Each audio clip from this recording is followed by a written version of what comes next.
Welcome to ಮನೆ ಊಟ cooking channel. ಇವತ್ತು ನಾವು ಈರುಳ್ಳಿ ಬಳಸಿ ಈರುಳ್ಳಿ ಚಟ್ನಿ ಮಾಡೋದು ಹೇಗೆ ಎಂದು ನೋಡೋಣ ಬನ್ನಿ. ತುಂಬ ಸುಲಭ, ತುಂಬ ರುಚಿಕರವಾಗಿರುತ್ತೆ. ನೀವು ಇದನ್ನು ಚಪಾತಿ ಜೊತೆ, ಪೂರಿ ಜೊತೆ, ರೊಟ್ಟಿ ಜೊತೆ ಮತ್ತು ಈ ಪಾಲಕ್ ದೋಸೆ ಮಾಡಿದ್ವಲ್ಲ ಅದ್ರ ಜೊತೆ ಅಂತೂ ತುಂಬ ಒಳ್ಳೆ ಕಾಂಬಿನೇಷನ್. ಈ ಥರ ಒಂದು ಸತಿ ಟ್ರೈ ಮಾಡಿ ನೋಡಿ, ತುಂಬಾ ರುಚಿಕರವಾಗಿರುತ್ತೆ. ಮೊದಲು ಒಂದು ಪ್ಯಾನ್ಗೆ ಒಂದೇ ಒಂದು ಟೀ ಸ್ಪೂನ್ ಆಗುವಷ್ಟು ಎಣ್ಣೆಯನ್ನು ಹಾಕಿಕೊಳ್ಳಿ. ಎಣ್ಣೆ ಸ್ವಲ್ಪ ಕಾದ ನಂತರ ಉದ್ದಿನಬೇಳೆ 1-2 ಸ್ಪೂನ್ ಹಾಕಿಕೊಳ್ಳಿ, ಕಡಲೆಬೇಳೆ 1-2 ಸ್ಪೂನ್ ಹಾಕಿಕೊಳ್ಳಿ.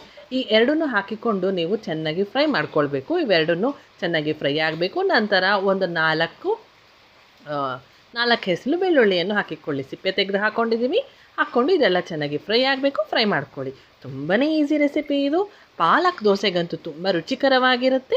ನೀವು ಬೇಕಂದರೆ ಚಪಾತಿ ಜೊತೆ, ರೊಟ್ಟಿ ಜೊತೆನೂ ಮಾಡ್ಕೊಂಡು ತಿನ್ಬೋದು. ಒಂದ್ಸತಿ ಈ ಥರನೂ ಟ್ರೈ ಮಾಡಿ ನೋಡಿ. ಚಿಕ್ಕವರಿಂದ ದೊಡ್ಡೋರವರೆಗೂ ತುಂಬ ಇಷ್ಟಪಟ್ಟು ತಿಂತಾರೆ. ಸ್ಕೂಲ್ಗೂ ಸಹ ನೀವು ಹಾಕಿಕೊಟ್ಟು ಕಳಿಸ್ಬೋದು. ಒಂದು ಚೂರು ಹಲಸಲ್ಲ. 1-2 ದಿನ ನೀವು ಫ್ರಿಜ್ಜಲ್ಲಿ ಇಡೋ ಹಾಗಿದ್ರೆ ಒಂದು 3 ದಿನ ತಿನ್ಬೋದು. ಇದೆಲ್ಲನೂ ಚೆನ್ನಾಗಿ ಫ್ರೈ ಮಾಡ್ಕೊಳ್ಬೇಕು. ನಂತರ ಇದಕ್ಕೆ ಈರುಳ್ಳಿ, ಒಂದು 3 ದೊಡ್ಡ ಗಾತ್ರದ ಈರುಳ್ಳಿಯನ್ನು ಸಣ್ಣಕ್ಕೆ ಉದ್ದಕ್ಕೆ ಹೆಚ್ಚಿಕೊಂಡು ಚೆನ್ನಾಗಿ ಫ್ರೈ ಆಗಬೇಕು. ಈರುಳ್ಳಿನಲ್ಲಿ ಇರುವ ನೀರಿನ ಅಂಶ ಎಲ್ಲ ಹೋಗಬೇಕು.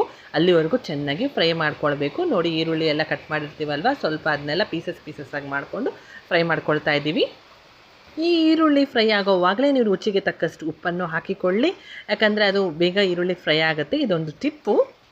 ಇದು ಚೆನ್ನಾಗಿ ಫ್ರೈ ಮಾಡ್ಕೊಳ್ಬೇಕು. ವಿಡಿಯೋನ ಫಸ್ಟಿಂದ ಕೊನೆವರೆಗೂ ನೋಡಿ, ಆವಾಗಲೇ ನಿಮಗೆ ರೆಸಿಪಿ ಕರೆಕ್ಟಾಗಿ ಅರ್ಥ ಆಗೋದು. ಮಧ್ಯದಲ್ಲಿ ಸ್ಕಿಪ್ ಮಾಡದೆ ನೋಡಿ. ಇಷ್ಟು ಸಾಫ್ಟಾಗಿ ಫ್ರೈ ಆದ ನಂತರ ಈಗ ಗುಂಟೂರು ಮೆಣಸಿನ್ಕಾಯಿ, ನಿಮ್ಮ ಖಾರಕ್ಕೆ ಗುಂಟೂರು ಮೆಣಸಿನ್ಕಾಯಿ ಎಷ್ಟು ಬೇಕೋ ಅಷ್ಟು ಹಾಕ್ಕೊಳ್ಬೋದು.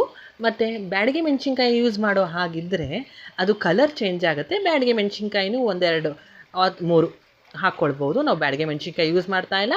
ಖಾರಕ್ಕೆ ಗುಂಟೂರು ಮೆಣಸಿನ್ಕಾಯಿ ಒಂದೇ ಒಂದು ಹಾಕ್ಕೊಂಡಿದ್ದೀವಿ, ಸಾಕು. ನಾವು ಖಾರ ಸ್ವಲ್ಪ ಕಮ್ಮಿ ತಿನ್ನೋದ್ರಿಂದ ನಾವು ಒಂದೇ ಒಂದು ಹಾಕ್ಕೊಂಡಿದ್ದೀವಿ ಗುಂಟೂರು ಮೆಣಸಿನ್ಕಾಯಿ.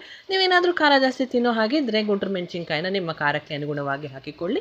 ಅದ್ರ ಜೊತೆ ಬ್ಯಾಡಗಿ ಮೆಣಸಿನ್ಕಾಯಿ ಹಾಕ್ಕೊಳ್ಳೋಂಗಿದ್ರೆ ಬ್ಯಾಡಗಿ ಮೆಣಸಿನ್ಕಾಯಿನೂ ಹಾಕ್ಕೊಳ್ಬಹುದು. ಹಾಕ್ಕೊಂಡು ಚೆನ್ನಾಗಿ ಫ್ರೈ ಮಾಡ್ಕೊಳ್ಬೇಕು. ಈರುಳ್ಳಿ ಎಲ್ಲ ಚೆನ್ನಾಗಿ, ಅದರಲ್ಲಿರುವ ನೀರಿನ ಅಂಶ ಎಲ್ಲ ಚೆನ್ನಾಗಿ ಫ್ರೈ ಆಗಬೇಕು. ಅಲ್ಲಿವರೆಗೂ ಫ್ರೈ ಮಾಡ್ಕೊಳ್ಬೇಕು. ನಂತರ ಇದಕ್ಕೆ ಒಂದೇ ಒಂದು ಚಿಕ್ಕ ನಿಂಬೆಹಣ್ಣು ಗಾತ್ರದಷ್ಟು ಹುಣಸೆಹಣ್ಣು ಹಾಕ್ಕೊಂಡಿದ್ದೀವಿ. ನಾವು ಮಾಡ್ತಾ ಇರೋದು 3 ಜನಕ್ಕೆ ಆಗುವಷ್ಟು ಚಟ್ನಿ ಇದು. 3 ಅಥವಾ 4 ಜನಕ್ಕೆ ಆಗುವಷ್ಟು ಚಟ್ನಿ ಇದು. ನೀವು ಇದನ್ನು ಡಬಲ್ ಮಾಡ್ಕೊಳ್ಬಹುದು. ಜಾಸ್ತಿ ಜನ ಇದ್ದರೆ ನೀವು ಇದನ್ನು ಡಬಲ್ ಮಾಡ್ಕೊಳ್ಳಿ. ಇದೆಲ್ಲ ಚೆನ್ನಾಗಿ ಫ್ರೈ ಮಾಡ್ಕೊಳ್ಬೇಕು. ಹಾರಿದ ನಂತರ ನೀವು ಮಿಕ್ಸಿ ಜಾರಿಗೆ ಹಾಕಿಬಿಟ್ಟು ನುಣ್ಣಗೆ ಪೇಸ್ಟ್ ಮಾಡ್ಕೊಳ್ಬೋದು. ಆನಂತರ ಇದಕ್ಕೆ ಒಂದು ಸಿಂಪಲ್ ಒಗ್ಗರಣೆ ಹಾಕ್ತಾಯಿದ್ದೀವಿ. ಅದೇ ಪ್ಯಾನ್ಗೆ ನಾವು 1-2 ಸ್ಪೂನ್ ಎಣ್ಣೆಯನ್ನು ಹಾಕ್ತಾಯಿದ್ದೀವಿ. ಎಣ್ಣೆ ಕಾದ ನಂತರ ಒಂದೇ ಒಂದು ಟೀ ಸ್ಪೂನಷ್ಟು ಸಾಸಿವೆಯನ್ನು ಹಾಕಿಕೊಳ್ಳಿ. ಸಾಸಿವೆ ಚಿಟಪಟ ಅನ್ನಬೇಕು. ಸಾಸಿವೆ ಚಿಟಪಟ ಅಂದ ನಂತರ ಕರಿಬೇವಿನ ಸೊಪ್ಪನ್ನು ಹಾಕಿಕೊಳ್ಳಿ. ಕರಿಬೇವಿನ ಸೊಪ್ಪನ್ನು ಚಿಟಪಟ ಅಂದ ನಂತರ ಇದಕ್ಕೆ ನೀವು ಉದ್ದಿನ ಬೇಳೆಯನ್ನು ಹಾಕಿಕೊಳ್ಳಿ. ನೀವು ಕಡಲೆಬೇಳೆ ಬೇಕಂದ್ರೂ ಹಾಕ್ಕೊಳ್ಬೋದು. ನೀವು ಅಕಸ್ಮಾತ್ ಅನ್ನಕ್ಕೇನಾದರೂ ಇದನ್ನು ಕಲಿಸ್ಕೊಂಡು ತಿಂತಾ ಇದ್ದೀರಾ ಅಂದರೆ ಕಡಲೆಬೇಳೆನ ಹಾಕ್ಕೊಳ್ಳಿ. ನಾವು ಬರೀ ಇದನ್ನು ಪಾಲಕ್ ದೋಸೆಗೆ ನಾವು ಕಾಂಬಿನೇಷನ್ ಆಗಿ ಮಾಡಿದ್ವಿ, ಅದಕ್ಕೋಸ್ಕರ ಬರೀ ಉದ್ದಿನ ಬೇಳೆ ಮತ್ತು ಸ್ವಲ್ಪ ಜೀರಿಗೆನ ಹಾಕ್ಕೊಳ್ತಾ ಇದ್ದೀವಿ. ನೀವು ಅನ್ನಕ್ಕೆ ಕಲಿಸ್ಕೊಳ್ಳೋ ಹಾಕಿದರೆ ಕಡಲೆಬೇಳೆ, ಉದ್ದಿನ ಬೇಳೆ ಮತ್ತು ಜೀರಿಗೆಯನ್ನು ಹಾಕ್ಕೊಳ್ಳಿ. ಏನಿಲ್ಲ, ಕಡಲೆಬೇಳೆನ ಆ್ಯಡ್ ಮಾಡ್ಕೊಳ್ಬೇಕು ಅಷ್ಟೇ. ಆನಂತರ ಇದಕ್ಕೆ ಹಿಂಗು ಒಂದೇ ಒಂದು ಪಿಂಚ್ ಆಗುವಷ್ಟು, ಒಂದು ಚಿಟಿಕೆ ಆಗುವಷ್ಟು ಹಿಂಗನ್ನು ಹಾಕಿಕೊಳ್ಳಿ.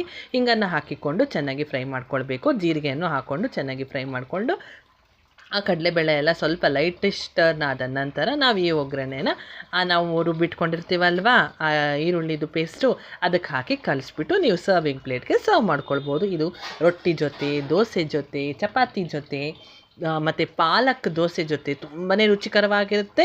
Try ಮಾಡಲೇಬೇಕಾದ recipe. ನೀವು ಒಂದ್ಸತಿ ಈ ಥರ ಟ್ರೈ ಮಾಡಿ ನೋಡಿ, ತುಂಬ ಇಷ್ಟಪಟ್ಟು ತಿಂತಾರೆ ಎಲ್ಲರೂ.